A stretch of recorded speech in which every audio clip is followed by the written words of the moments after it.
Adelante, ya estamos en vivo. Mandé 3 archivos, compañero Edgar, a ver si lo va subiendo de uno por uno. Están numerados. Eh, Empezaríamos con el de la sesión 2. Bueno, compañero, buenos días. Me llamo Mónico Silver Evangelista. Coordino la Escuela de Racionalismo Objetivo en Guadalajara y Nayarit. Y soy invitado para coordinar estas 2 sesiones de economía. La sesión 1 que se refería a la introducción a la economía política, ya lo vimos el miércoles, y este es el segundo, que sería el cierre, referido al análisis del primer capítulo del Capital. Fundamentalmente vamos a centrar en la teoría de valor de Marx y la ley del valor del mismo. Vamos a tratar de hacerlo lo más puntual porque es muy condensado lo que plantea Marx en este capítulo. Ojalá y que ya hayan leído el primer capítulo. Si no lo han hecho, de todas maneras, aquí vamos a ir viéndolo eh, renglón por renglón. No nos vamos a ir directamente al material.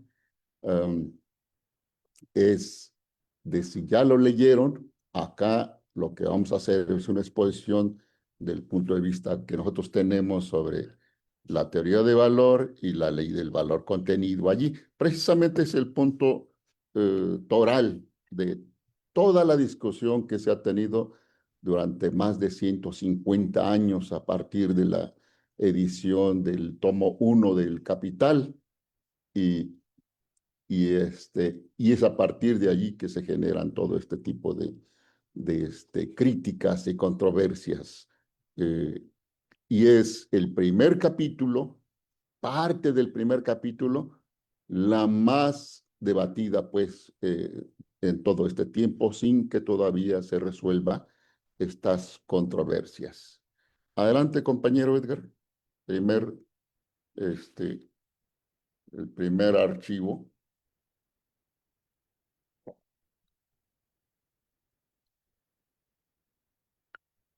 No sé si puedas compartirme, o no sé cómo se haga esto de compartir, que pueda yo estar subiendo, bajando. Hay requerimiento de hacerlo.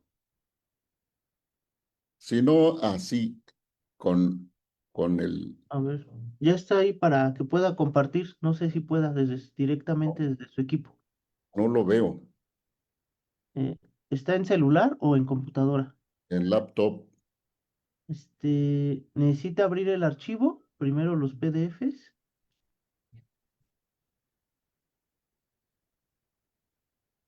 No, mejor pásalo, tú. Ok, Eh, no nos vamos a complicar en estas cositas. Bien, vamos a iniciar con las actividades previas a esta entrada del primer capítulo. Eh, Pregunto, antes de la sesión 1 inserté varios trabajos nuestros y el primer capítulo del Capital. Eh, y después también otros más. Después de la sesión, algunos materiales adicionales para esta sesión referido a la crisis económica del capitalismo, que vamos a tocar un poquito como efecto del asunto de la ley del valor. No sé, pregunto pues, si ya alguien los descargó y los leyó. Entonces, eh, punto número 1. Levanten la mano quienes hayan descargado los materiales enviados.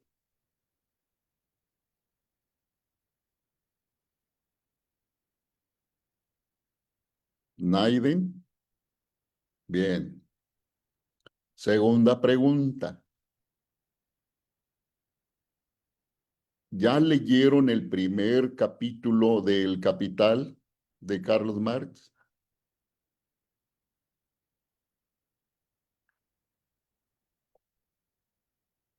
¿No? Hermes, excelente. ¿Alguien más? Bien, Yo, compañero ¿quién yo? Weber. Weber. Ah, bueno, dos. Esto nos va a servir mucho porque es necesario que para esta actividad que hayan leído el primer capítulo. Porque una cosa es tener todo en, eh, leído este primer capítulo y otra cosa es lo que voy a desglosar porque son pedazos de, de este material referido a uno, al tema de la teoría del valor y la otra es a la ley del valor que no es igual. El punto 2 es sobre la retroalimentación de la sesión introductoria de economía política. Pregunto, ¿alguien leyó el material de la sesión introductoria que les envié y presenté?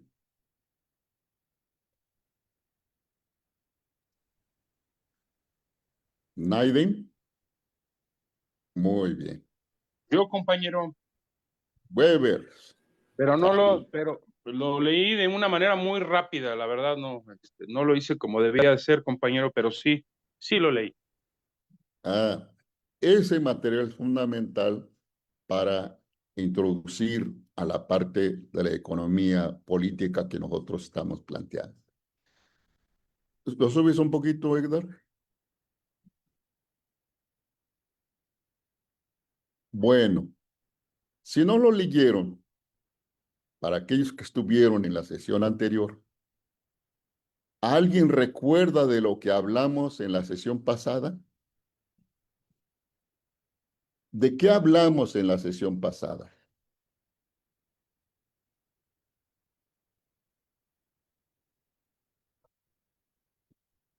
La sesión pasada hablamos sobre, Wolf, sobre materialismo. Buenos días, profesor. Buenos días a todos.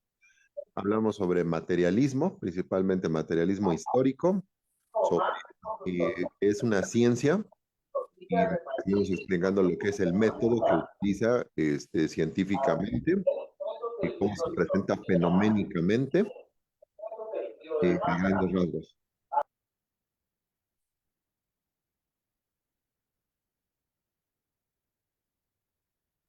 ¿alguien más? Sí, maestro, además, abordamos el análisis de la economía vulgar y la economía en el contexto en que Marx la propuso, es decir, en el contexto del materialismo histórico y la dialéctica propiamente, diríamos, una economía científica. Hablábamos también de la correlación entre teoría, política económica en los dos contextos, tanto en el campo político como en el campo de la economía. Eso sí, esos son los tópicos que también se abordaron y se leyeron ese día, cómo Marx reconoce que en un principio los fundamentos económicos o la fenomenología económica no le habían significado algo hasta que él, entiendo que editor o redactor en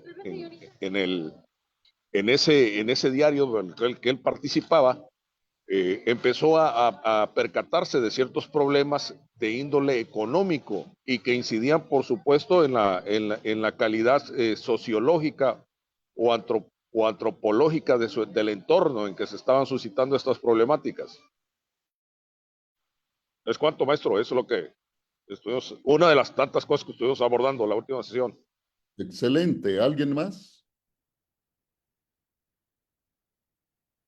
Bien, proseguimos entonces.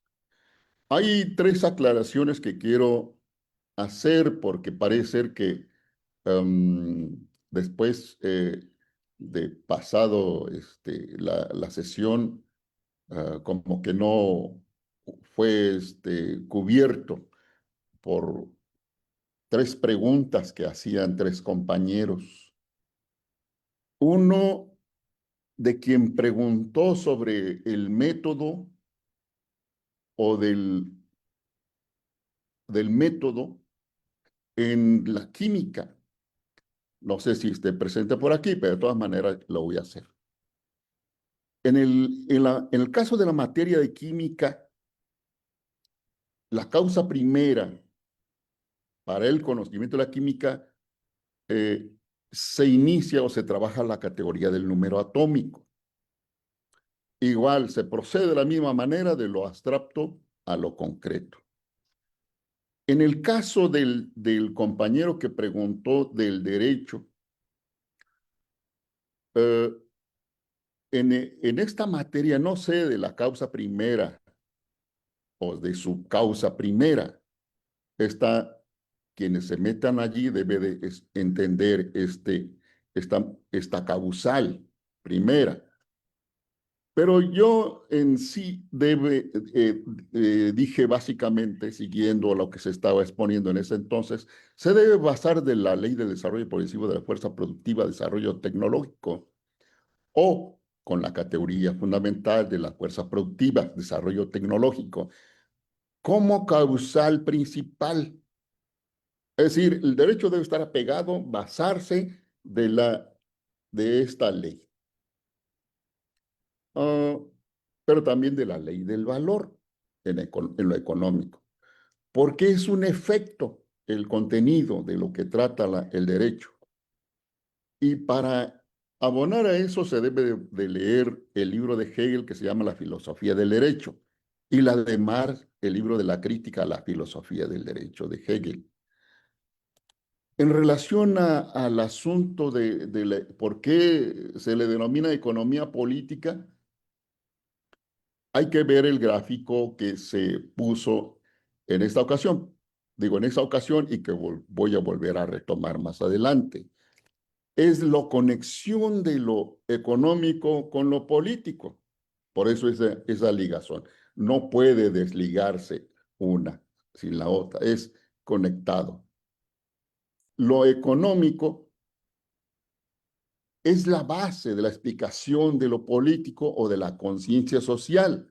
La conciencia social, con todas las formas sociales existentes, no puede, ¿cómo se llama?, analizarse por sí mismo, sino tiene que estar en base a lo económico.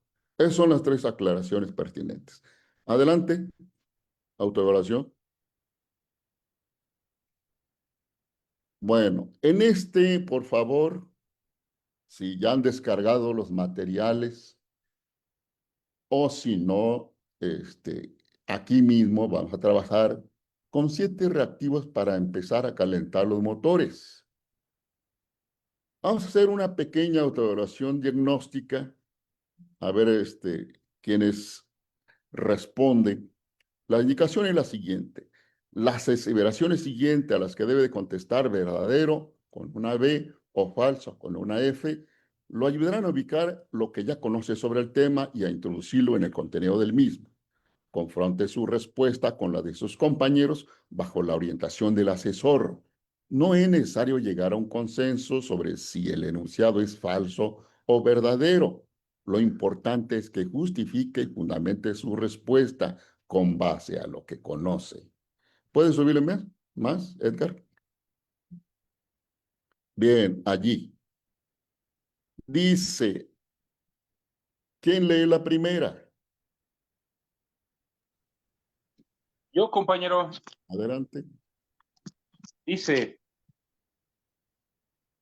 la ley económica que rige el desarrollo de la sociedad es la ley del valor, no la ley del desarrollo progresivo de las fuerzas productivas, o sea, el desarrollo tecnológico.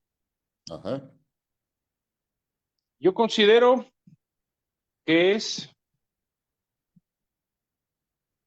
verdadero. De acuerdo a lo que he leído, yo creo que esta ley es la que al final rige el desarrollo, pues hablamos del valor, y hablamos de lo que significa la plusvalía, entre otras cosas, compañero. Considero, por lo que yo he leído, es que sí es verdadero.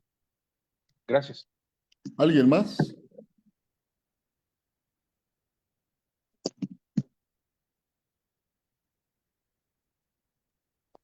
Maestro, un favor, no sé si es posible ampliar un poco más la Sí. pantalla para poder leer quienes estamos en teléfonos móviles. No sé si se pueda. Edgar, ahí está.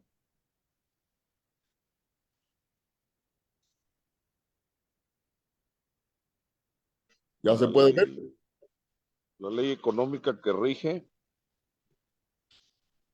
perdón, el desarrollo de la sociedad, de la ley del valor, no Ok. la ley del desarrollo. Sí, sí, estoy Compañero, de acuerdo con el compañero, coincido con él. dale. Josué, adelante.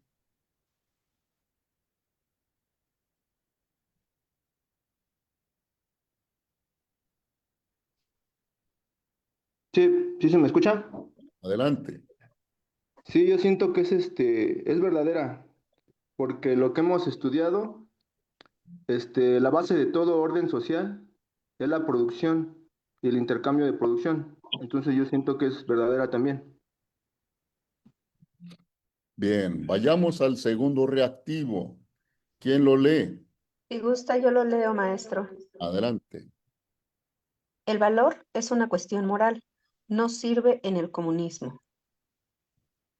Respuesta. ¿Es falso o es verdadero? Falso. ¿Por qué? Falso. ¿Por qué? Porque estamos hablando que hay una teoría de la plusvalía del valor agregado. Entonces no es una cuestión moral. ¿Alguien más se quiere responder?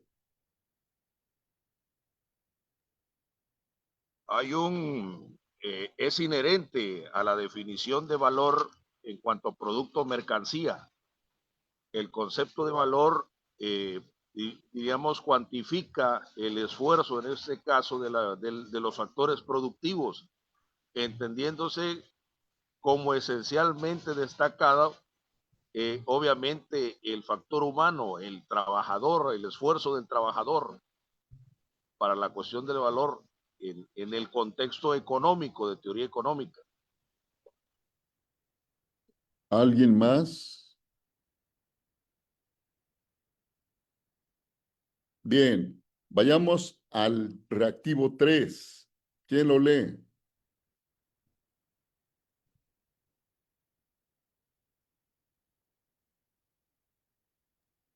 El trabajo abstracto es el creador del valor de las mercancías. ¿Falso o verdadero?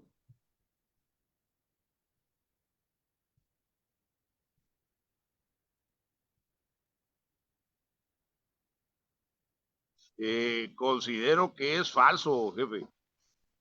¿Por qué? Yo considero que es falso porque creo que el trabajo abstracto creo que va más encaminado a la producción, diríamos, de ideas, ¿no? Pero considero que el trabajo en sí, el esfuerzo físico, las horas hombre, el factor inherente a la capacidad humana creativa es la que incide para mí, es mi Compañero, opinión. ¿Alguien más? yo, Weber, Adelante. yo digo que es verdadero. Es verdadero y es porque dentro de la teoría del marxismo hablamos de que el trabajo abstracto es el creador precisamente del valor de la mercancía. Yo considero eso y es verdadero. Gracias, compañero. ¿Alguien más?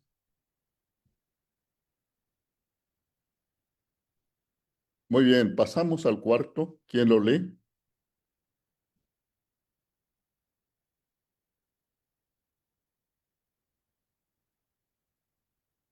¿Algún voluntario?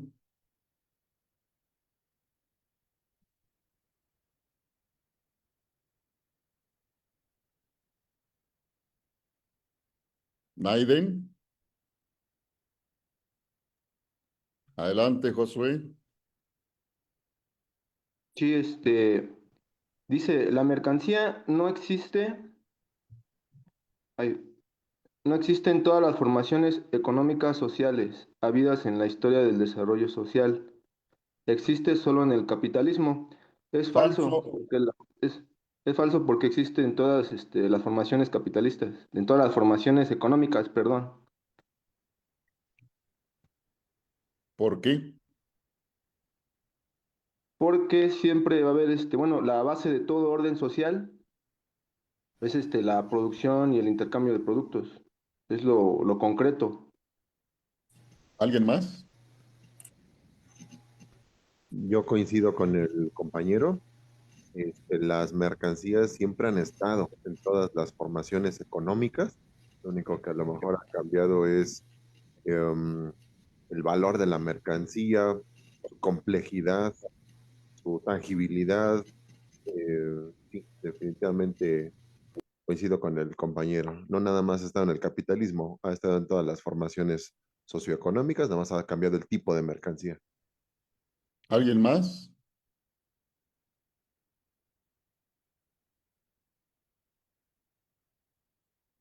Nadie más. Entonces pasemos Yo, al, compañero, a la- Weber, yo digo que es falso. Mejor ah, dicho que es, perdóneme, mejor dicho que es verdadero. No existe en todos lados, en todas las formaciones.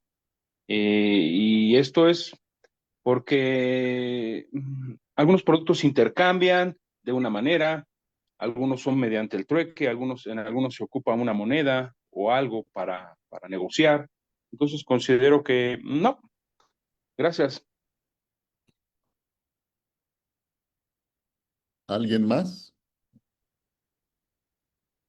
Bueno, en ese caso pasamos al reactivo 5. ¿Quién quiere leerlo?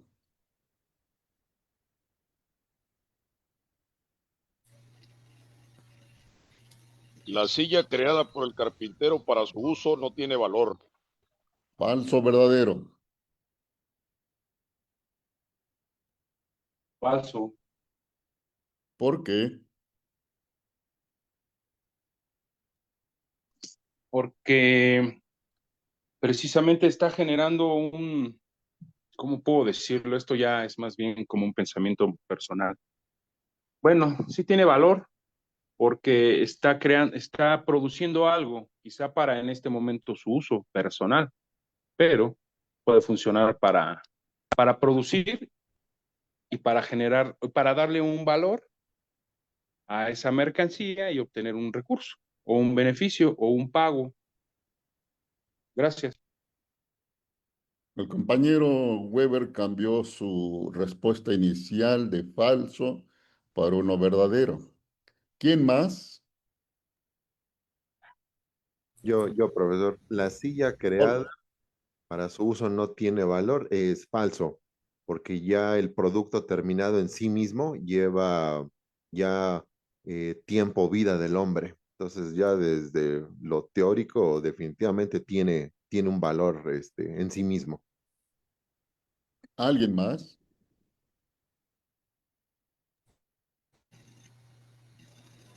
Sí, señor Silverio. Toño, Sí, adelante. es correcto. Buen día a todos. Buenos días. Precisamente tiene un valor inherente de valor de uso. O sea, el carpintero la crea y es un valor inherente de cómo él lo usa, no un valor de mercancía.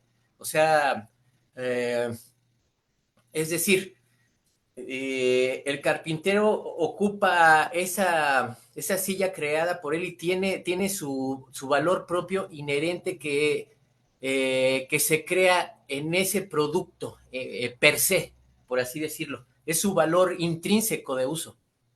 Sí, estoy de acuerdo. ¿Alguien más? Aquí tendríamos que diferenciar lo que sería el valor de uso y valor de cambio, ¿no? Porque las horas de trabajo en la que elaboró el carpintero, tiene valor y por lo tanto el valor de uso tiene valor. ¿Alguien más? Bien, pasemos al reactivo 6. Adelante.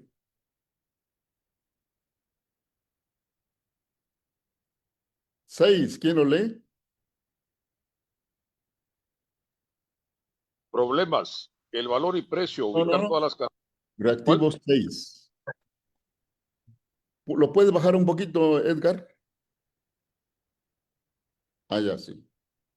La teoría del valor y la ley del valor de Marx son falsas. ¿Falso o verdadero? Falso, pues. ¿Por qué? Pues es falso. ¿Por qué? Porque Marx Porque prioriza. precisamente ¿Apolinar? Primero Sí, Apolinar. entiendo. Marx prioriza precisamente el efecto del valor inherente, como bien explicado nuestro compañero, en relación a las mercancías y el valor que ésta tiene e incide precisamente en una cuestión de mercado, en una cuestión también sociológica. Es una cuestión que tiene que ver con la mano de obra en el concepto más puro del término. ¿Alguien Es más? cuando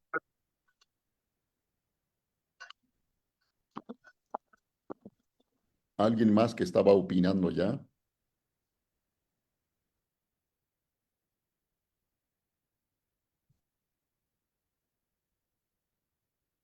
¿Nadie más? Bien, pasemos al reactivo 7. ¿Quién lo lee?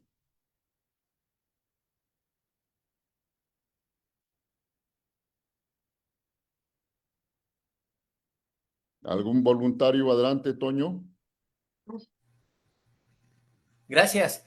La mercancía tiene que calificarse en el mercado como valor. ¿Falso o verdadero?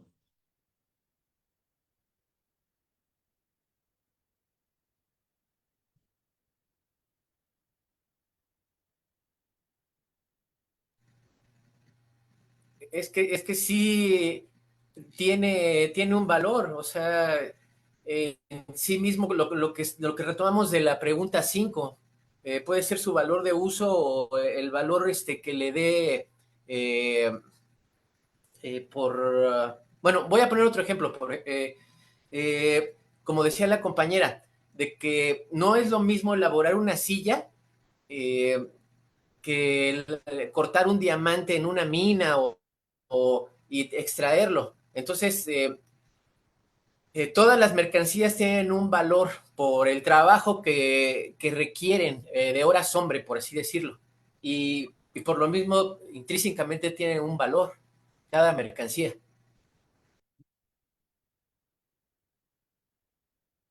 ¿Alguien más?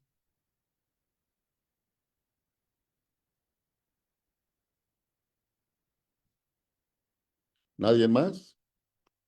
Bien, entonces iniciamos las lecturas de lo que es en sí la teoría de valor y la ley del valor, pero antes vamos a hacer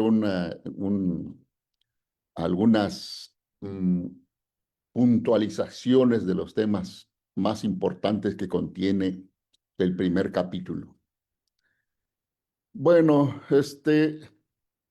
lo primero, en el tema que estamos trabajando, el asunto del valor presenta a lo largo de estos 150 años y en el mismo contenido serios problemas.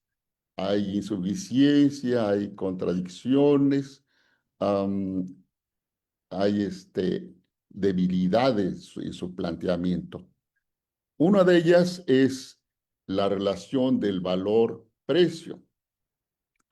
Nosotros debemos saber precisamente qué son el valor y el precio y la ubicación que debemos de considerar.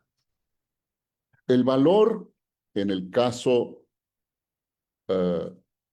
de su fondo, del contenido mismo del concepto se ubica en la parte de la esencia y en el caso del precio se ubica en la parte fenoménica.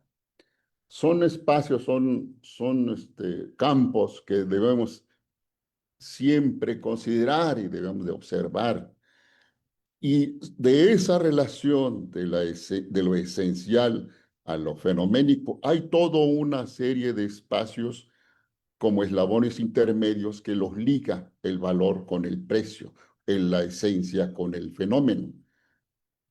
Si no sabemos estos dos elementos desde la conceptualización filosófica con estas dos categorías, no vamos a entender la relación del valor con el precio, que es una de las cuestiones que se dificulta y hay problemas también a la hora que Marx trabajó sobre el valor y su relación o vínculo con el precio.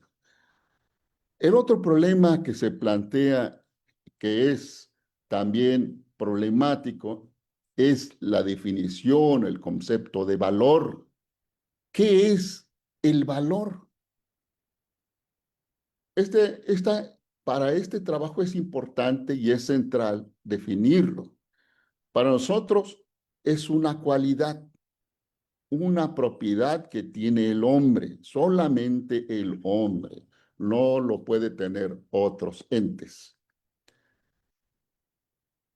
Otro asunto es, como dije, del valor al precio, es de la ley del valor y las demás leyes económicas. En este asunto de la ligación de la ley del valor con el asunto del precio de las mercancías, hay una serie de leyes económicas que hay que conocer y cómo Marx hasta en el Capital logra descubrir. Pero en este desglose del valor al precio hay en toda esta cadena faltantes para ligarlo al precio de las mercancías. Precisamente por eso no se da el proceso de transformación del valor al precio. Hay un problema grande allí. Y esto es lo que estoy diciendo en la siguiente. El problema de transformación del valor al precio de las mercancías, que es una resultante de este tipo de situaciones, por su planteamiento de la causa creadora del valor de las mercancías, no puede hacer esta transformación del valor al precio. ¿Lo puede subir, compañero Edgar? El problema que nosotros presentamos como problema, o valga la redundancia, nosotros presentamos la ley del valor y la la teoría del valor y la ley del valor de Carlos Marx como problema para poder plantear una salida, una propuesta de solución. Más abajito. Algo así, ya, arriba. Arriba.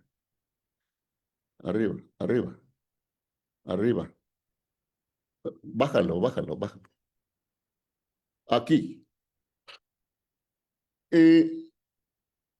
Dice mi compañero Rutilo en su material.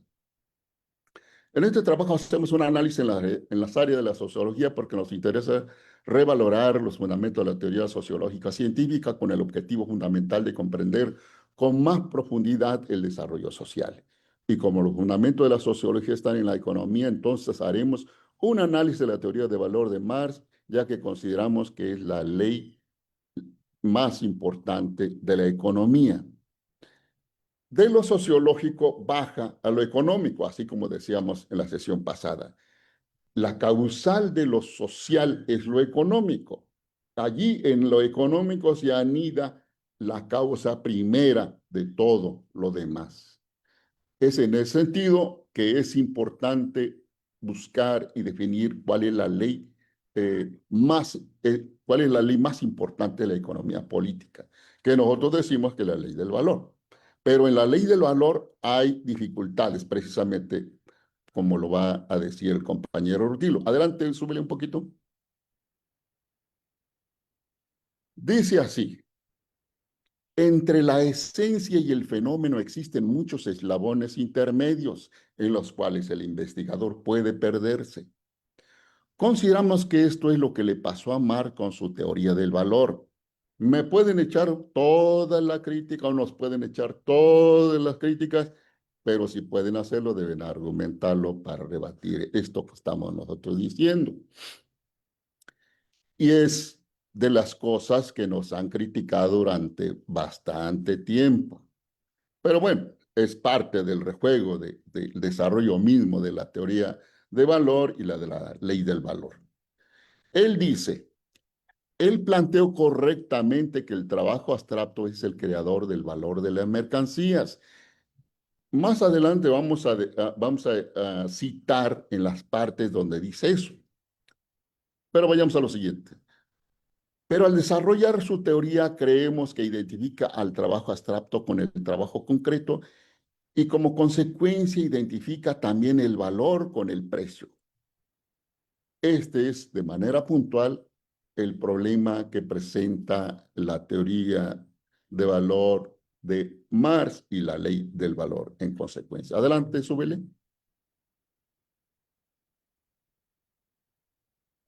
Adelante.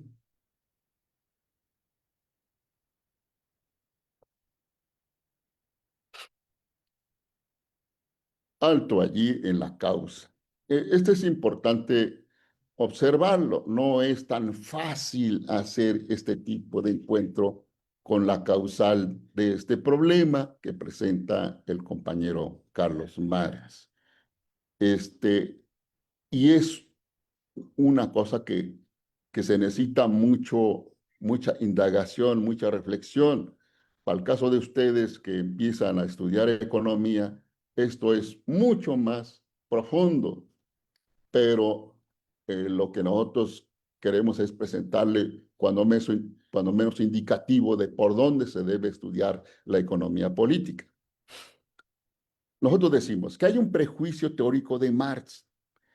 Dice no reconocer las verdades eternas y la verdad absoluta está en la causa primera. En el caso de la economía es el trabajo abstracto. Su enfoque racionalista objetivo lo lleva a esta causal, sin querer. Parece que de manera intuitiva lo va llevando hacia la causa primera, porque busca la causal de todas las cosas, de todos los problemas económicos que ya enunciamos en la sesión pasada y que es la que diferencia la economía política clásica de la economía política burguesa o vulgar. Y decimos que estos economistas que buscan la causal primera o las causas primeras o principales es de la tendencia de la economía científica. Es la economía científica la que hace ese tipo de actividad. Pero se quedó con la definición de que el tiempo de trabajo social promedio es el creador del valor de las mercancías. El trabajo social promedio está en el campo empírico o estadístico. Es decir, la ley del valor para él es estadístico, no es determinista. Lo que sigue esta tesis o teoría están totalmente equivocados y en consecuencia en la práctica política también. Fíjense lo que provoca tan solo de partir sobre una base incorrecta. Pero bueno, este es parte del proceso de desarrollo de las teorías y de la práctica también. Abajo. Y tal como lo dijimos, este problema hace que no consiga la realización de la transformación del valor al precio de las mercancías. También no pudo cubrir la estructura jerárquica del trabajo abstracto a la crisis, a los efectos económicos que hoy se están presentando. Y deja confuso, contradictorio, insuficiente todo el planteamiento de la teoría de valor y la ley del valor. Adelante.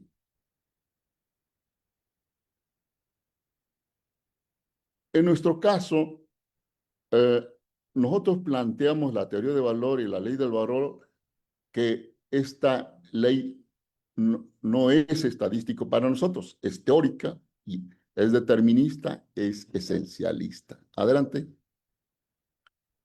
Vamos a tratar de lograr los siguientes objetivos: conocer la teoría de valor y la ley del valor de Marx, identificar la causal del valor de las mercancías, definir las mercancías, el valor de uso y el valor de cambio, e igual el valor en sí. Definir el trabajo abstracto y el trabajo concreto, y de esta se deriva precisamente la ley del valor que nosotros planteamos. Observar lo social y lo individual en el tratamiento del tema del valor y del precio. Explicar que la economía tiene como tema el trabajo y en consecuencia está dirigido a los trabajadores, es para que se dote, en este caso de los seres humanos, de esta arma que es importante para entender por qué vive esta situación, por qué no vive de otra manera. Adelante, conceptos básicos. En una cuestión primaria, en la sesión introductoria dijimos que de las fuerzas productivas de la economía trata la fuerza de trabajo del hombre, mientras que en la sociología, el desarrollo de las fuerzas productivas, abajo, referido al desarrollo tecnológico. Vamos a ver este asunto que lo trabajamos en la siguiente, pero aquí es necesario recalcarlo porque a partir de este asunto se deriva la parte económica en lo que yo estoy refiriéndome. Si ustedes ven en esta gráfica de abajo del modo de producción y los distintos llaves, ustedes van a encontrar la parte de las fuerzas productivas desglosados en dos, uno referido a la fuerza de trabajo y otros a los medios de producción, es decir, a la tecnología, a las máquinas, a todos los demás, o desarrollo tecnológico. Estas dos partes son los que integran o toda esta base con este desglose de la fuerza productiva estudia básicamente lo sociológico o en sí el materialismo histórico. Pero en el caso de la economía, que es donde ya estamos bajando, trabaja nada más la fuerza de trabajo en lo económico. Bueno, esta es la parte que nosotros vamos a centrarnos en toda la exposición, porque es la causal de lo económico, de los fenómenos económicos. Y para que el compañero que planteaba eso de economía política está aquí ya expuesto. Aquí está lo económico, abajo, desde toda la estructura de lo económico a lo político, que está comprendido en la superestructura social y la forma de conciencia, así como la superestructura política, jurídica e ideológica. Todo es el efecto, estos dos son efectos de la base que se presenta en el modo de producción, y es la ligazón de la base con la superestructura, lo que hace comprender todo lo que es la economía política. Adelante. Adelante. Este asunto que estábamos refiriéndonos sobre las fuerzas productivas en sus dos aspectos, que es la fuerza de trabajo del hombre y los medios de producción o desarrollo tecnológico referido a las máquinas, en lo económico se encuentran en la ley de la composición orgánica de capital y aparece como capital variable y capital constante. ¿Sí? O de otra manera, trabajo vivo, trabajo muerto. Y sobre esa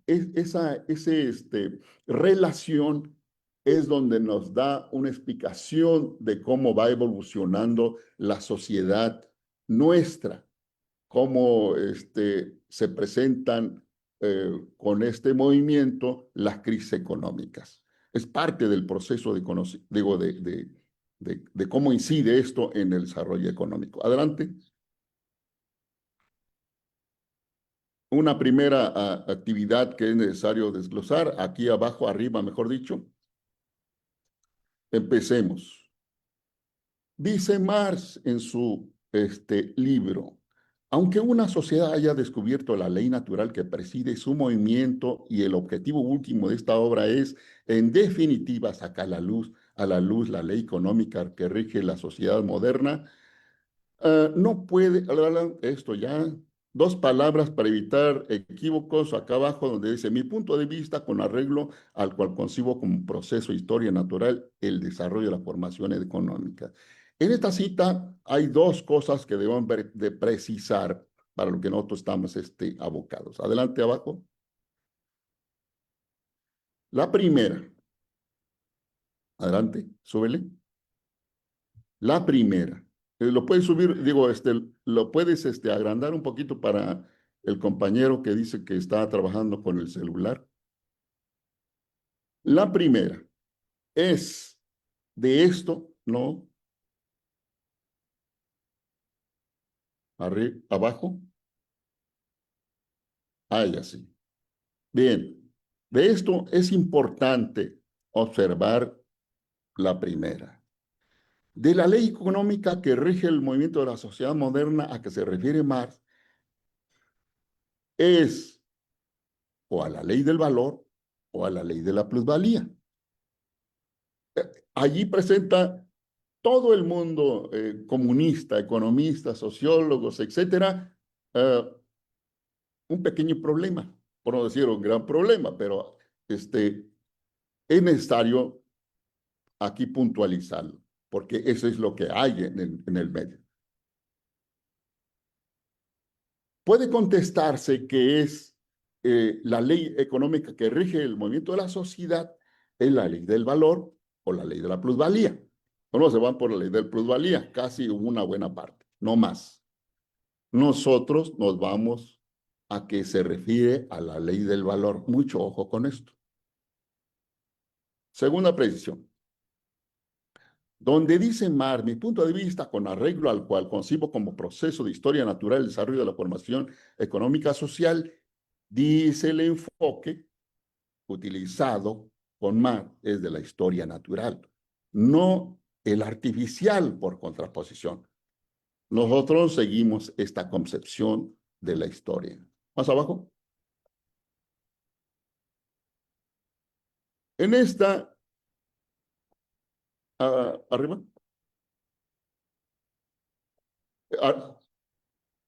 Más arriba. O sea, súbele. Aquí hay un problema, no sé qué pasó, está ¿cómo se llama? Subido el desglose de las distintas leyes, pero bájale un poquito y luego regresamos. No, súbelo. Súbelo. Dice aquí, punto. Aquí. La economía estudia las leyes económicas objetivas, desde la ley del valor, pasando por los eslabones intermedios hasta llegar a los fenómenos económicos. Ahora sí. Súbele. Ándale. Este es el desglose que nosotros vimos en la sesión pasada y que vale para lo que manejamos, que es parte de la teoría de valor y la ley del valor en cuanto se despliegue en todas las otras leyes hasta llegar al precio de las mercancías y hasta la crisis económica o cualquier tipo de explicación en el ámbito económico y también de paso a todo lo social. Dependiendo de la comprensión de la ley del valor, se puede derivar todo lo demás. Abajo. Es en esta parte donde se puede ver también lo económico determina lo político o la conciencia social.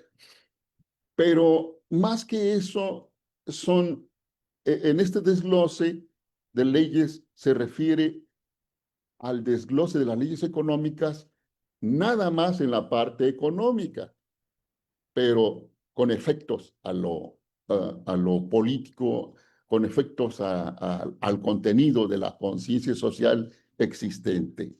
Capítulo 1. Adelante, súbele un poquito. Bueno, ahí. Vamos al querer o como nosotros vamos a entrar a estudiar el primer capítulo y su contenido, tenemos que hacer como bajar al tema de arriba hacia abajo. En este asunto, cuando entramos, para nosotros es que hay que comprender que en la economía existe, en la sociedad misma existe dos espacios o dos procesos que integran el todo, el asunto de la producción y la parte de la circulación. Y aquí hay un pequeño problema también, donde también se bifurcan en dos direcciones según el punto de vista de cada economista, de cada sociólogo, etcétera. ¿Qué es primero, la producción o la circulación? Unos se van por la circulación y otros se van por la producción. El caso de nosotros, nos vamos por la parte de la producción. En el capital o el capital está estructurada de la siguiente manera. En el primer tomo se refiere al proceso de producción del capital, la segunda al proceso de circulación del capital y el tercero al proceso global de la producción del capital. Este asunto es de manera sintética lo que estamos tratando como producción y circulación. Marx trabaja y se dirige hacia la parte de la producción como causal de la circulación. O sea, de entrada, no cree en que debe de empezarse por la circulación. En el punto 2, la producción. Nosotros nos vamos a encontrar en esta esfera de producción, dejando para otro momento la esfera de circulación. Es decir, no quiere decir que esté separado, sino para el estudio nos vamos a concentrar en la esfera de la producción. Porque allí hay necesidad de contestar a toda una serie de preguntas, pero en este caso las siguientes. ¿Cómo se produce el capital? O lo que es lo mismo, ¿cómo se produce la riqueza en el capitalismo? Y en consecuencia también cómo se genera la pobreza en el capitalismo. Súbele.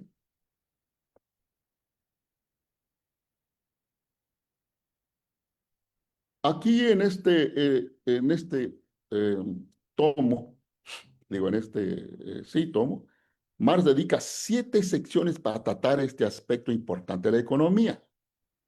A la primera, la mercancía, el dinero. El segundo, la transformación del dinero en capital. Tercero, la producción de la plusvalía absoluta. Al cuarto, a la producción de plusvalía relativa, a la producción de la plusvalía absoluta y relativa, el salario, el proceso de producción, el proceso de acumulación de capital. Todo esto trabaja allí.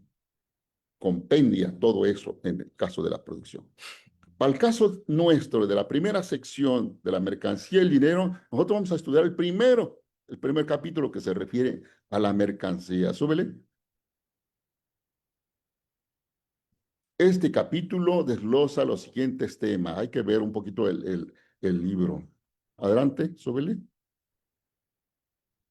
Este contiene todos estos temas y en el que nos vamos a centrar es básicamente en los dos factores de la mercancía, que es el valor de uso y valor, que comprende la sustancia de valor y la magnitud de valor, así como el doble carácter del trabajo representado en las mercancías.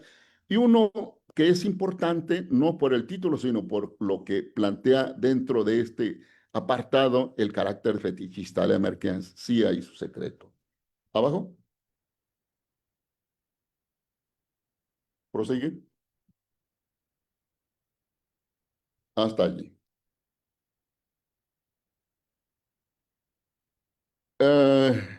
De estos temas del primer capítulo, nosotros nos vamos a centrar en los 2 primeros y el cuarto. ¿Por qué? Porque vamos al contenido del valor y no a la forma de valor. Cuando se habla de la forma de valor, hay un apartado en este capítulo sobre la forma de valor, nos está diciendo que antes está Marx tratando el contenido del valor. Mucho uso con esos dos categorías filosóficas. Contenido, forma. Trabajado en la economía es contenido del valor y la forma de valor. La forma de valor no presenta gran dificultad, pues son los efectos de la causa. De cualquier manera se debe leer todo, pues es su parte complementaria para entender todo. En este punto, siguiendo con la tarea, nuestro objetivo principal es encontrar la causa principal y determinante de la economía y del desarrollo social. Y en eso hay que centrarnos tal como planteaba Marx. Bajémosle un poquito. Alto allí. Esto ya lo habíamos leído. Estamos diciendo de la gran diferenciación de la economía política vulgar o burguesa y de la economía política clásica o la economía científica. La economía científica va a las conexiones internas, tal como dice aquí, de las relaciones de producción burguesa. Cuando Marx dice a las conexiones internas, quiere decir a la esencia. ¿Cuál es la esencia de estas relaciones? Cuando dice esencia, está diciendo cuál es la causa o las causas principales, fundamentales de las relaciones existentes ahora con el capitalismo. Y nosotros nos vamos mucho más allá. ¿Cuál es la causa primera de todo la economía política? Ese es el kit del asunto de la economía política nuestra. Abajo.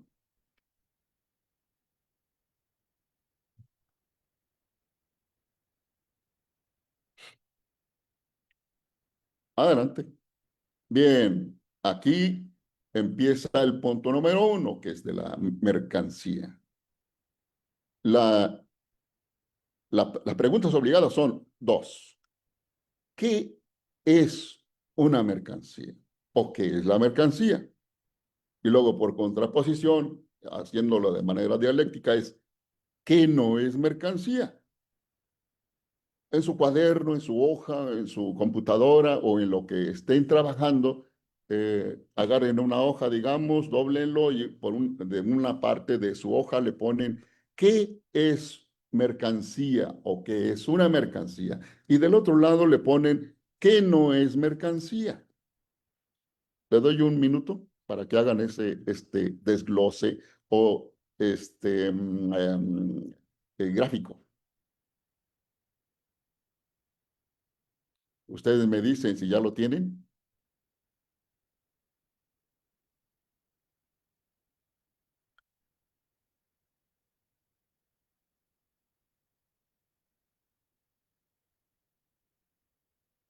¿Ya?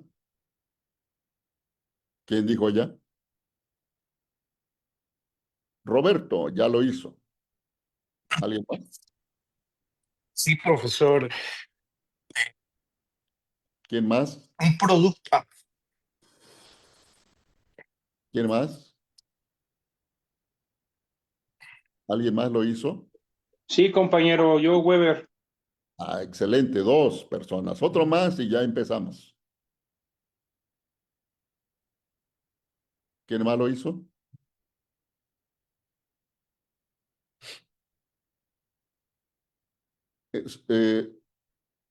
Compañeros, no sé si estén conectados o simplemente estén conectados su aparato. Requiero escuchar. Hay partes de actividades y hay partes de discurso, hay partes de análisis también.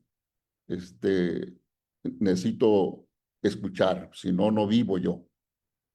No sé cómo estemos si no entran con sus participaciones. ¿Alguien más? ¿O con eso nada más? Sale. Súbele, compañero Edgar. Necesito que se despliegue partes de las citas que vamos a ver. En estas citas vamos a buscar lo que es la mercancía y lo que no es mercancía. ¿Sí? ¿Estamos enfocados? Bueno. Sí. Bien, adelante. Súbele un poquito más, compañero Edgar. Ahí. Vamos a dar un tiempo de unos 3, 4, 5 minutos. Ustedes me dicen Si en estas respuestas pueden encontrar, digo, en estas citas pueden encontrar las dos preguntas como respuesta. Adelante.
¿Puede subirle un poquito, Edgar?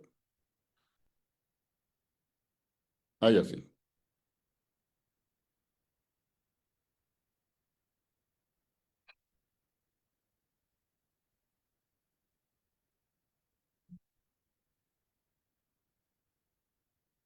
Un poco más. Ah, ya sí.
Ya podemos bajarle a la siguiente cita.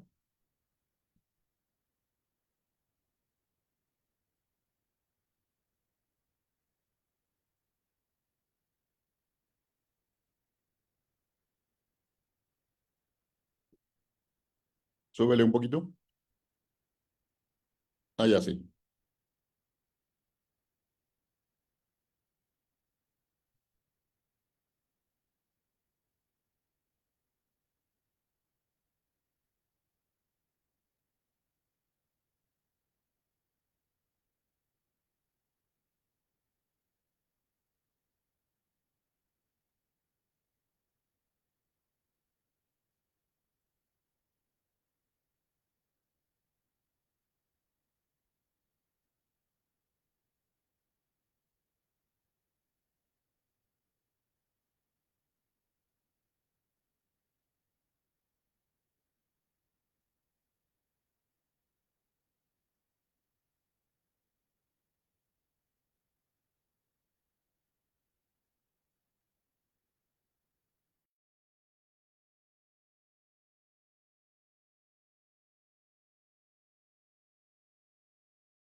¿Alguien ya hizo el desglose de o, o ya respondió a la pregunta qué es mercancía y qué no es mercancía?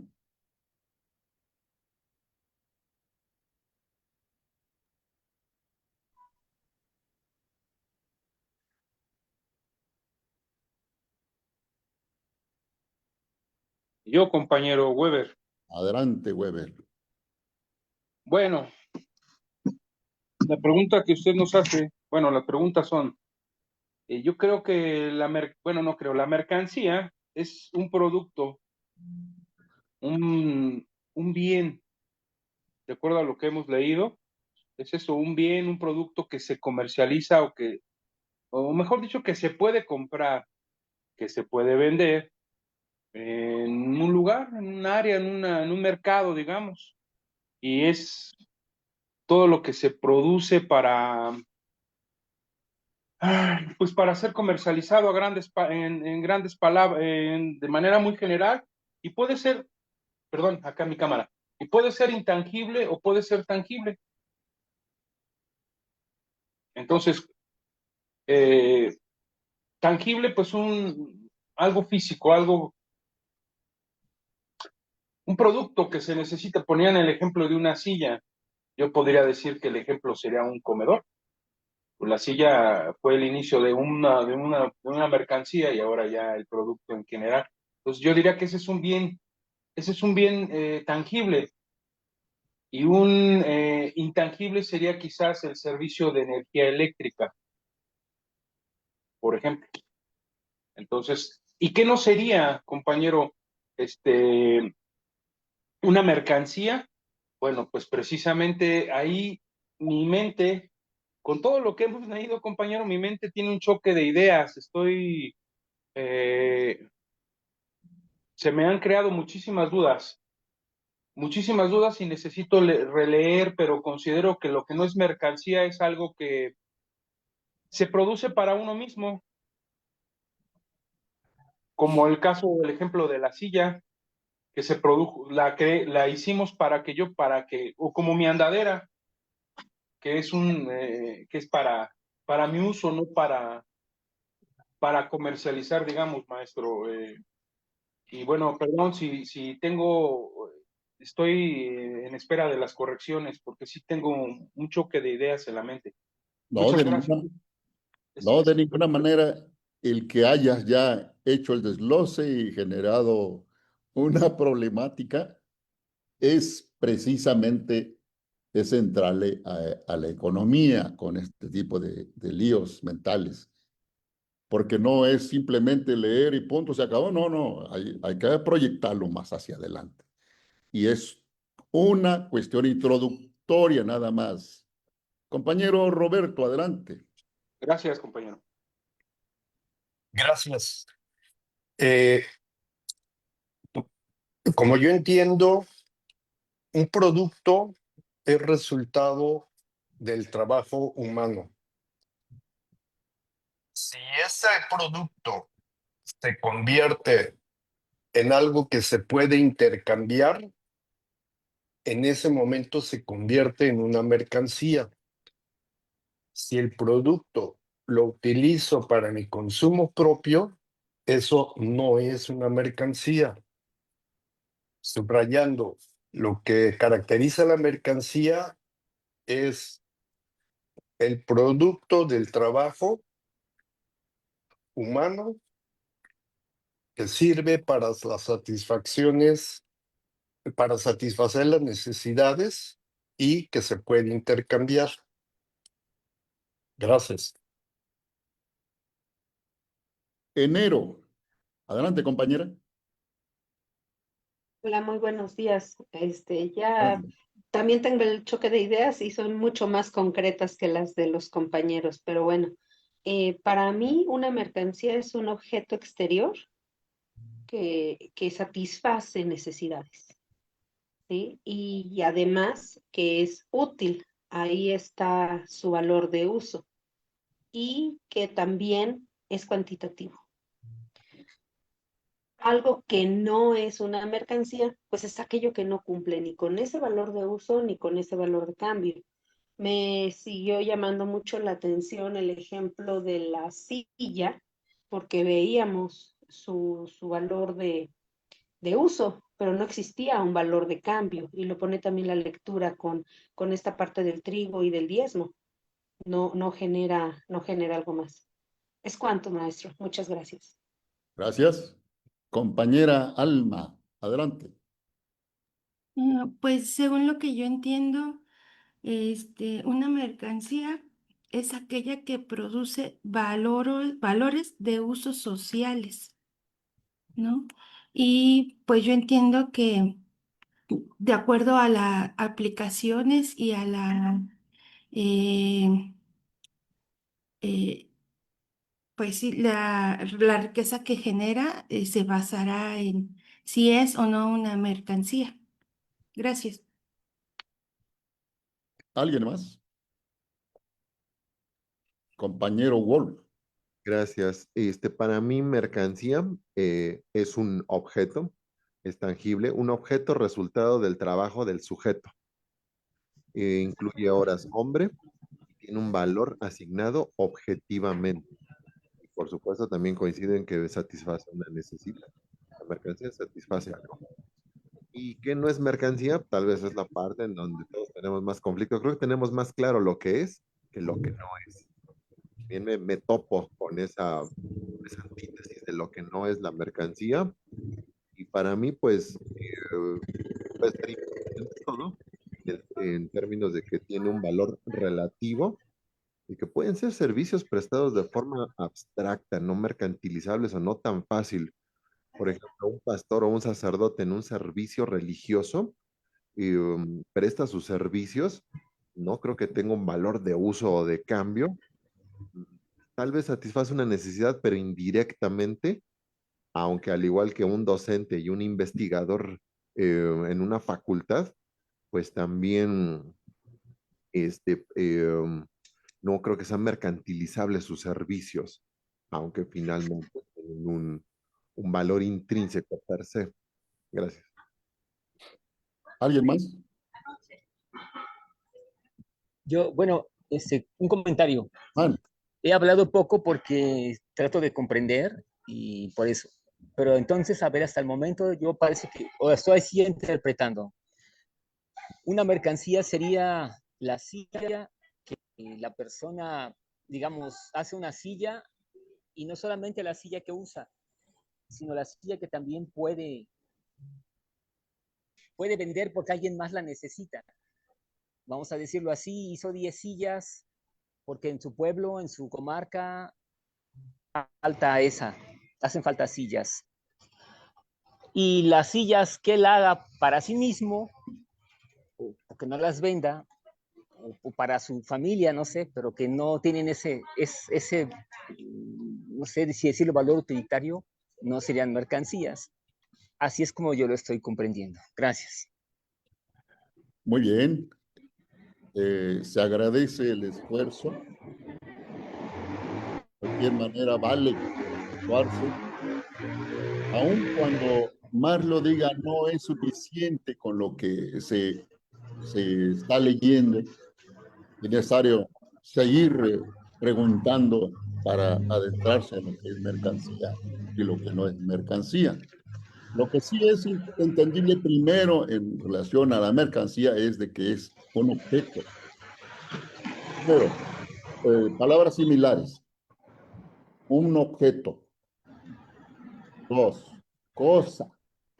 3, un bien. 4, producto.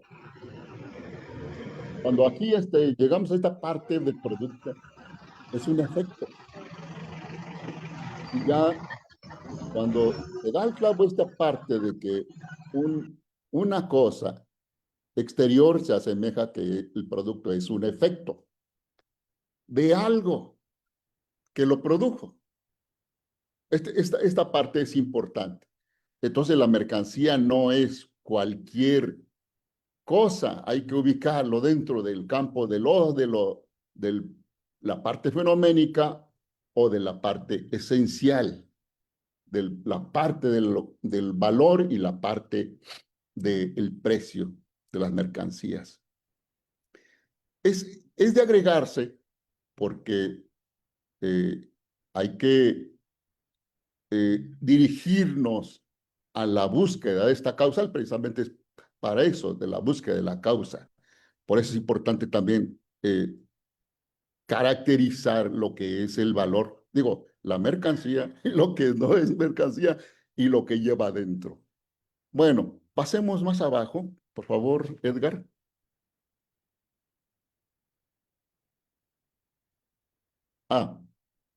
Sí, sí, síguele. Ahí, súbele un poquito. No, no, no, bájale. Allá. Para cerrar, vamos a leer las siguientes partes. Adelante.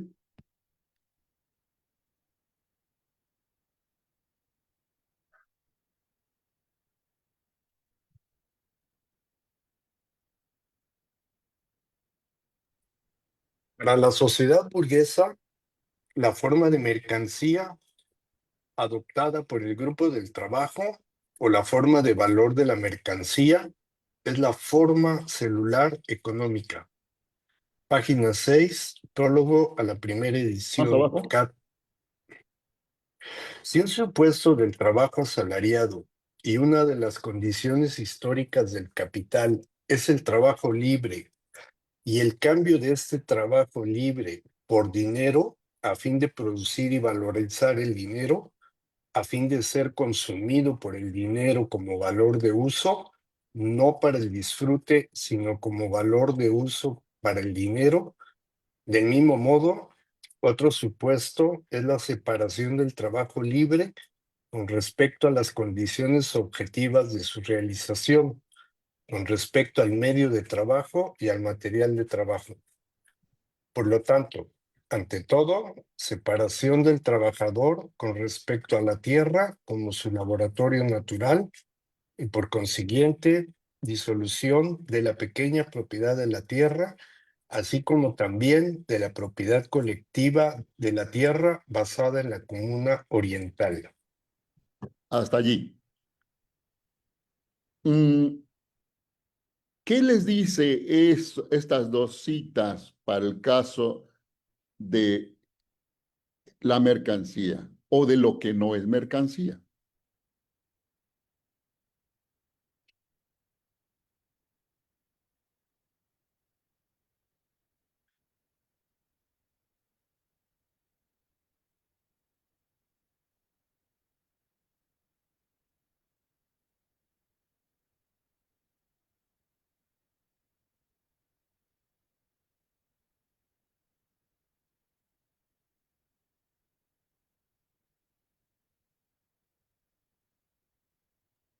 A mí me llama la atención, profesor, la palabra libre, porque parece ser que no estaba subyugado por una burguesía o por alguien que no fuera el productor asignaba el valor a las mercancías.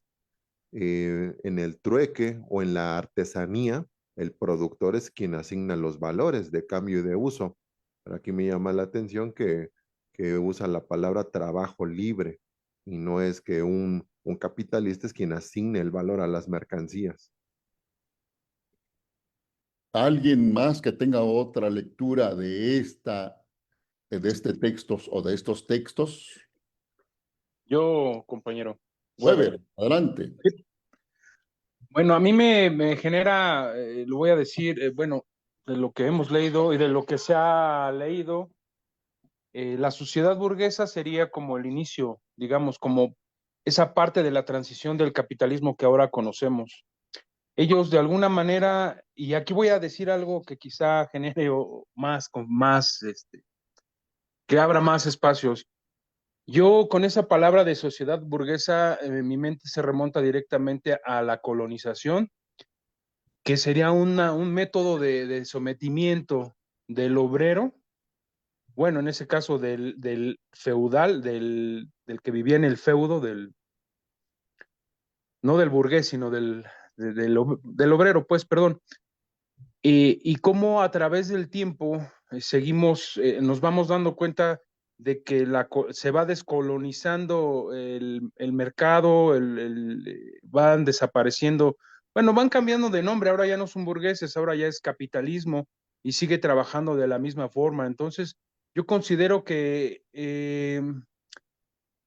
la mercancía que se genera en la sociedad burguesa solo los beneficia a ellos, no beneficia al que la crea. Y en la parte de abajo, en el supuesto del trabajo asalariado, bueno, pues de cualquier manera el capitalismo sigue desde mi punto de vista trabajando o se hace presente porque yo diría que no existe, el trabajador que tiene un salario no es, que alguien le da un salario no es libre. El trabajador que genera su propio salario sí es libre. Y bueno, pues es ahí donde el valor del dinero es el mismo valor, no hay un cambio. Porque con el dinero, con ese dinero, pues podemos, el trabajador independiente y el trabajador asalariado o que tiene un patrón o que pertenece a un patrón, pues pueden comercializar, intercambiar, hacer pagos, recibir pagos, etcétera. Y bueno, pues es cuanto. Muchas gracias. Sin embargo, es trabajo libre. Y de ese trabajo libre es de esa situación, de ese estado que el capitalista lo explota. Es de eso lo que está hablando el segundo texto. Adelante, compañera Alma. Gracias. Bueno, a mí lo que me llama la atención del texto es que dice que separa al trabajador de su laboratorio natural, que es la tierra, y cómo disuelve esta propiedad colectiva de la tierra. Este, pues esa es la parte que me llama la atención, ya que se vuelven de la tierra basada en la comuna oriental. Gracias. Esto que está diciendo o que acabó de decir la compañera Alma es crucial. Mientras el hombre esté apegado a la tierra, produciendo productos para vivir y desarrollarse, no existe hasta ese momento un trabajo libre. El proceso histórico que se da de esta situación a liberar al hombre de su medio es un proceso histórico que da como lugar a la explotación de este trabajo libre o la generación del trabajo libre para su explotación. Es en ese momento en que se genera precisamente la mercancía, tanto la fuerza de trabajo del hombre como los productos que genera la fuerza de trabajo de este hombre, trabajador. Es libre en cuanto a que no tiene ya los medios de producción como antes se tenía. Hasta antes de que eso sucediera, cuando tenía los medios de producción, no se generaba mercancía. Es una condición entonces esto, históricamente, para la generación o la existencia o el contenido del concepto mercancía. ¿Sí se entiende esta parte? ¿O no se entiende? Pero, por ejemplo, el trabajo asalariado, ¿cuál sería el medio de producción del trabajo asalariado? Cuando un trabajador asalariado es trabajador asalariado, no tiene medios de producción. En eso consiste la base de lo que es el capitalismo. Maestro Mónico, entonces, aquí es determinante el desarrollo de las fuerzas productivas, Exactamente. porque si el trabajador libre no utiliza estos recursos tecnológicos, por lo tanto, entonces también eso es importante, pues esa parte lo está determinando Así es. en su labor libre, o no. Es como libre. Ajá. O sea, no está pegado a los medios de producción. Ujú. La clase proletaria no tiene y no está pegado a los medios de producción. Los medios de producción no lo tiene él, lo tiene el capitalista. Ujú. Ahora bien, esto es importante también para lo que sigue, para que pueda generar o tener para sí ya su futuro, se necesita que consiga los medios de producción. Esta es la clave para lo que debe de hacer la clase proletaria. Hasta este momento, diagnóstico, la clase proletaria en el capitalismo no tiene los medios de producción como este señor, señora, hombre de antes del capitalismo sí tenía. ¿Sí se entiende esto? La tarea que sigue para la clase proletaria, la gente que trabaja, es de contar con sus medios de producción, con su tecnología, con sus medios, pues. Germán. Ah, perdón. ¿Fue todo, Pati? Sí, sí, en ese sentido, los medios de producción son determinantes Sí, para el trabajador.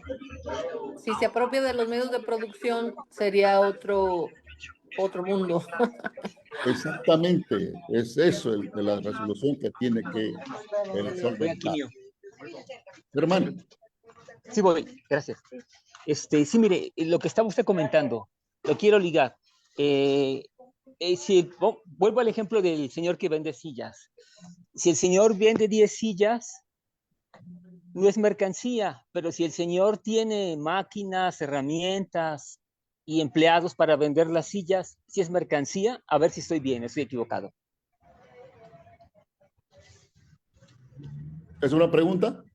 Ajá, es que, o sea, quiero ver si estoy entendiendo bien eso, o sea, si el señor tiene trabajadores, tiene herramientas, tiene máquinas, se considera mercancía, porque está explotando a otros hombres, pero si ese mismo señor simplemente vendiera unas poquitas de sillas, ¿no sería mercancía?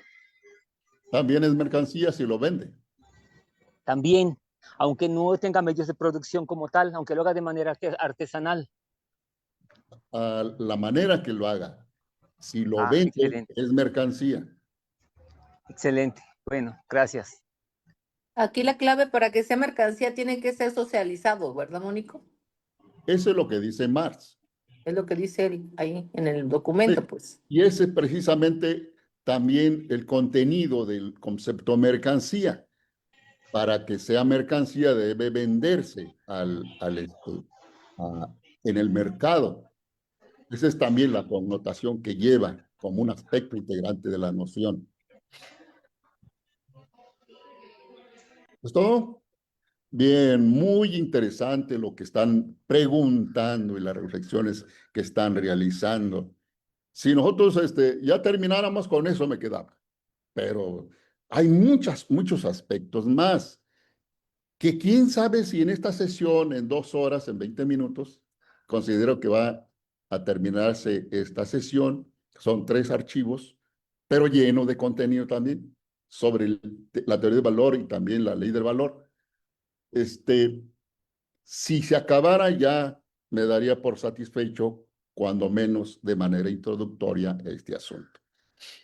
No sé si debamos de seguir hasta las 3 horas o nomás 2, yo diría que sería hasta las 2 horas y con eso avanzaríamos. Adelante, sigamos con el B, el factor valor de uso.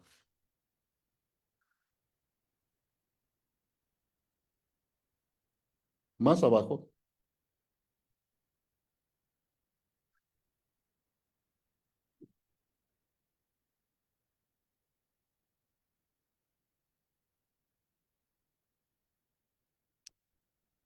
Antes de que lleguemos, el compañero que habló de la silla, simplemente a lo que aquí nos estábamos refiriendo es a la mercancía como concepto.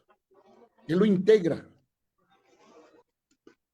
no al asunto de la mercancía cuando se lleva al mercado o para lo que es en la venta y compra. Adelante, sigue.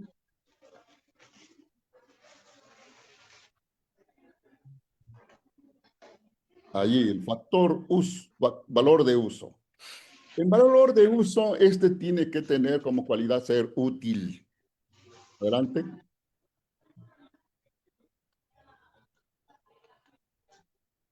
La utilidad de una cosa hace de ella un valor de uso. Adelante.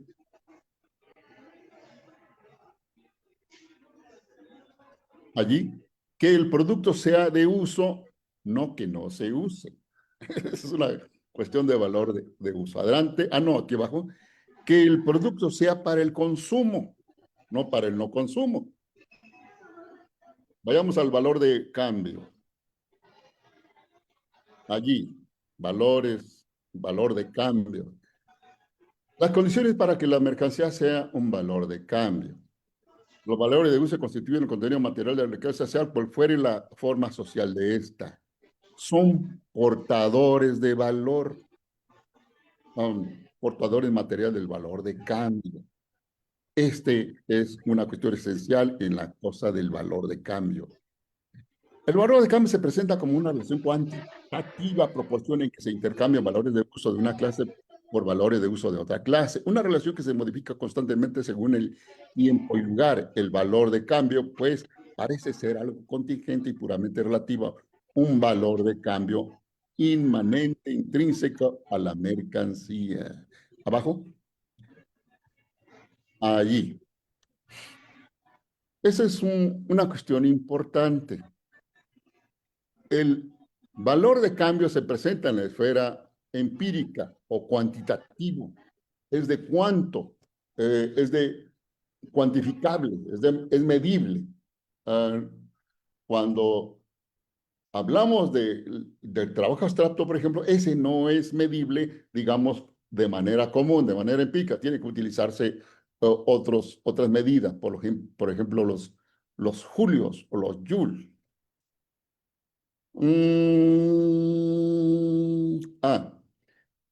Es decir, no se presenta como relación cualitativa, más bien es un producto de esa relación cualitativa. Es producto de una cualidad. Luego Marx se aboca a buscar la generadora de estos valores de cambio. Los valores de uso existen en todas las formaciones económicas sociales, pero la mercancía no, así como lo hemos visto ahora. Adelante. Abajo. Más abajo. Allí en esas negrillas. Las mercancías vienen al mundo revestiendo la forma de valores de uso o cuerpo de las mercancías. Es su forma natural de presentarse. Dualidad a que son objetos de uso y simultáneamente portadores de valor. Mucho ojo, esto es lo que viene en cuanto a valores de cambio. Solo se presenta como mercancías, por ende, o solo poseen la forma de mercancías en la medida en que tienen una forma doble, la forma natural y la forma de valor. Abajo. Conclusiones para esto. ¿Qué les deja este primer material?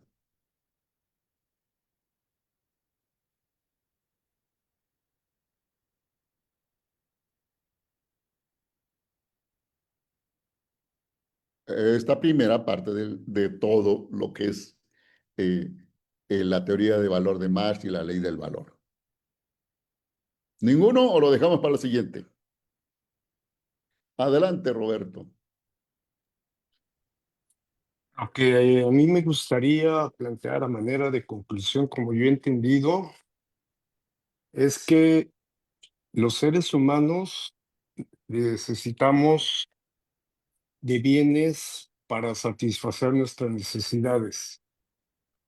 Esos bienes se van a producir mediante el proceso de trabajo humano. El resultado de ese trabajo humano es un producto. Si ese producto se intercambia, entonces se convierte en mercancía. Y este proceso es el característico del modo de producción capitalista, donde la mayor parte del trabajo humano, por no decirlo todo, está enfocado a producir mercancías que son las que se van a intercambiar y las que van a acrecentar el capital. Gracias. Muy bien. ¿Alguien más?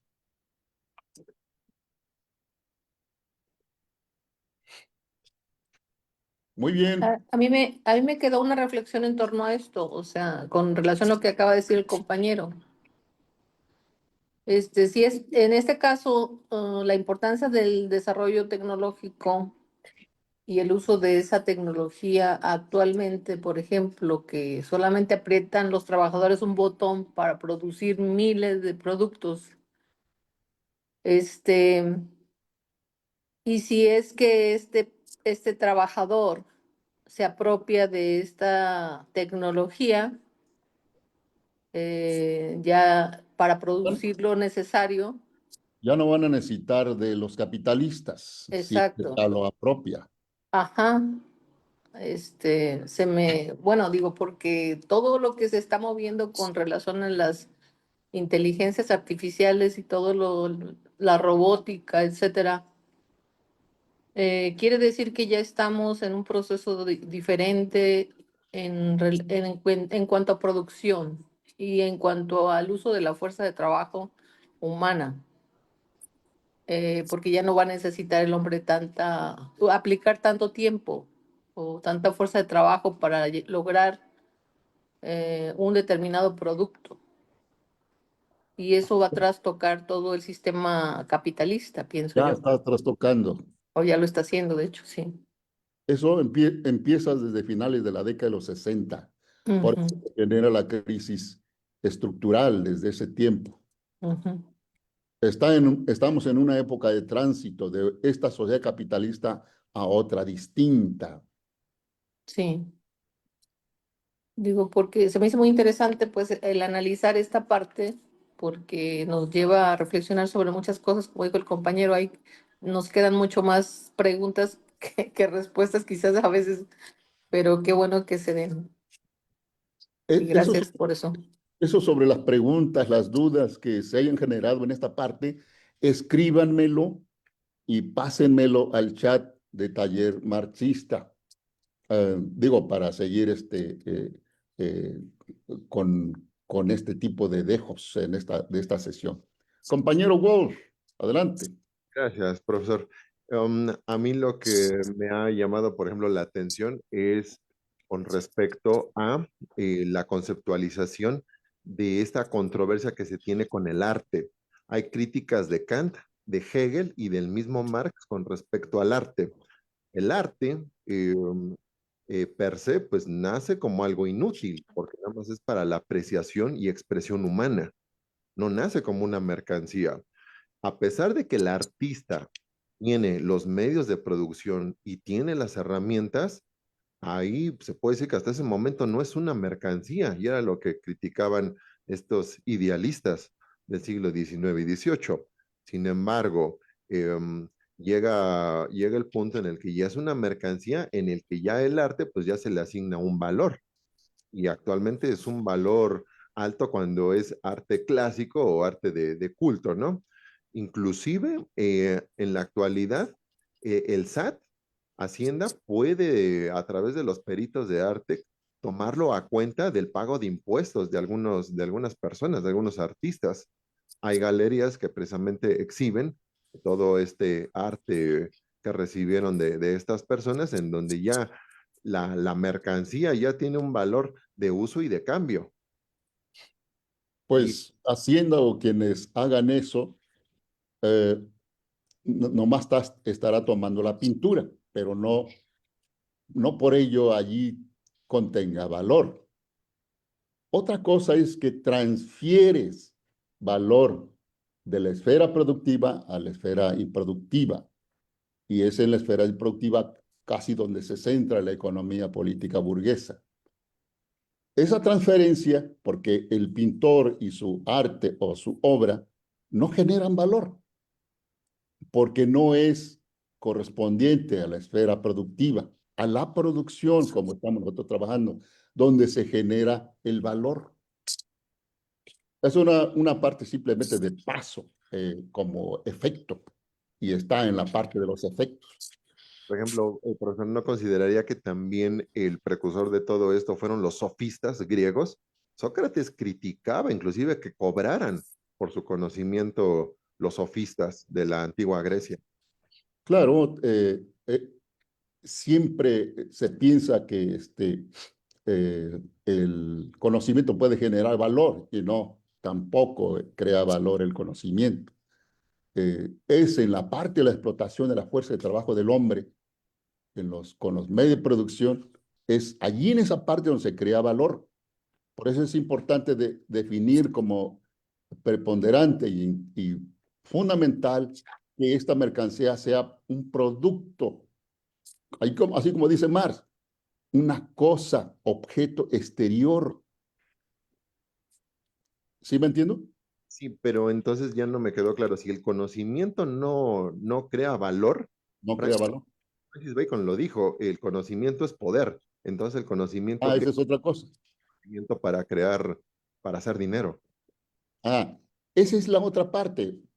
Que cuando decimos dinero, estamos en la parte del precio o en el campo o en la esfera del precio de las mercancías. El asunto del valor, insisto otra vez, en la parte del valor o el espacio del valor o en la esfera del valor, es en la esencia, en lo teórico, en lo abstracto. Eso no se puede vender. Se vende solamente el producto, la mercancía. Así, aun cuando una escuela privada, una universidad privada, utilice a los maestros para dar economía política y sacar lana de allí, no está generando el maestro plusvalor, valor o plusvalor. Está vendiendo ¿cómo se llama? Estará vendiendo un producto, pero será solamente por dinero en la parte fenoménica. Ese no es, el precio no es valor. Lo que se vende o se compra no es valor, simplemente es un producto. Adelante, compañero Roberto. No, antes, perdón, Wolf. ¿Hay algo más? No, nada más, profesor. Nada más quería acotar que entonces parece que al docente no le pagan por el conocimiento, sino por el tiempo, porque siempre se tasa su conocimiento en hora productiva, en hora de trabajo. No, repito, el maestro, todo el burócrata, todo el trabajo improductivo, se le paga por dinero, se le paga con dinero. Y ese corresponde a la parte de la esfera del precio de las mercancías, no al valor, al espacio del valor. Esta relación es importante. Hay que ubicar todos los productos o la mercancía o las distintas mercancías que parecen que es mercancía de la esfera productiva y no es así. No es tanto generalizado para todas las esferas de la esencia o del fenómeno. Hay que ubicarlo a la parte del valor o al precio. Muchas gracias, bro. Roberto.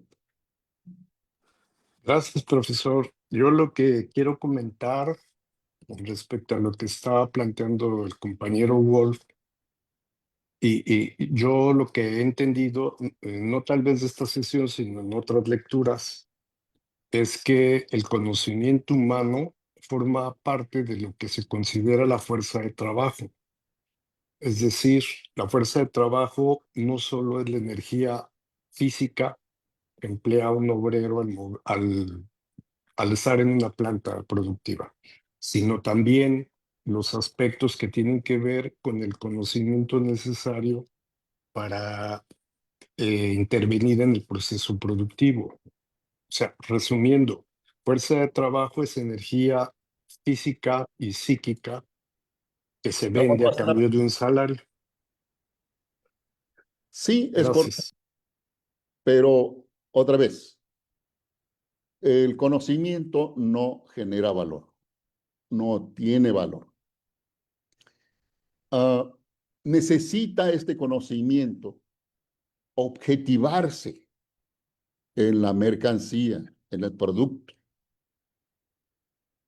De esa manera, el obrero, al producir, la clase proletaria, producir, genera valor y genera plusvalía, o lo que es lo mismo, pues. Si no se hace eso, eso otro simplemente será de compra-venta por dinero, y eso corresponde a la esfera fenoménica de lo económico. ¿Sí, Roberto?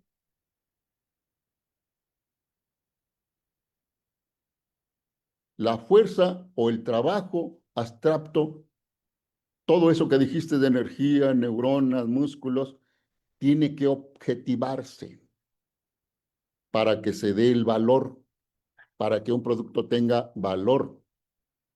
¿Tiene que objetivarse en producto, Mónico? Tiene que objetivarse el trabajo abstracto en un producto. Si no se objetiva, se queda como conocimiento, punto, se acabó. O sea, se tiene que hacer tangible para que Exactamente. Se cumpla debe con los requisitos. materializar. Esa, Ok. Nosotros tenemos como hombres fuerza de trabajo, es decir, tenemos energía. Pero si yo no trabajo en un producto, pues esa energía se queda conmigo, ese valor se queda aquí conmigo. Ese valor, esa fuerza, esas neuronas tienen que transmitirse, que tienen que portarse en la mercancía para que cobre o se transforme o que tenga esa cualidad de que tenga valor. Tiene que materializarse. Si no se materializa, no existe el valor. Ok. Entiendo. Por lo tanto, el conocimiento, si se objetiva en un contenido de un libro, podría ser un valor. No. Porque ese tiene un valor ya de venta. Sí, todo el trabajo que yo he hecho aquí, acá y más allá, no tiene valor. ¿Eso sería intangible? Sí, es intangible, pero si se materializa en una mercancía, otra vez, tangible, concreto, materializable como cosa, como objeto, entonces sí, tiene valor. Mientras tanto, todo lo producido se queda en el escrito. Punto. Y si se quiere vender este libro que estoy haciendo, de la nueva teoría de valor, me generará lana, porque yo lo voy a vender. Pero ese es una venta que se realiza en el plano de los precios.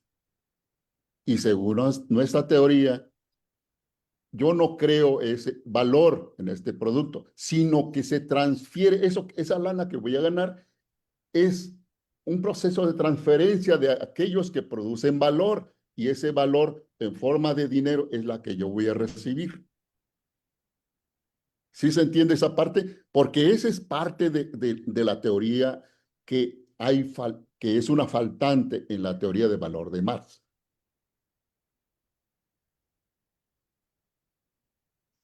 ¿Alguien más? ¿O les estoy dejando más rudas que desde que empezaron?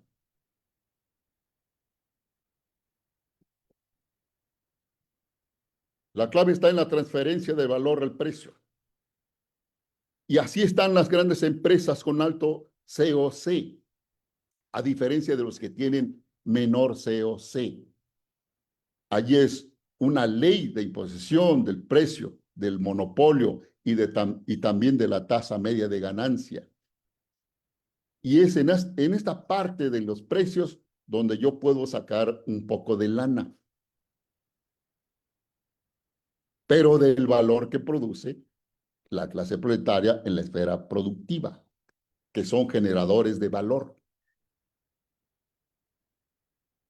Bien, si no hay más preguntas, háganme llegar todas las preguntas.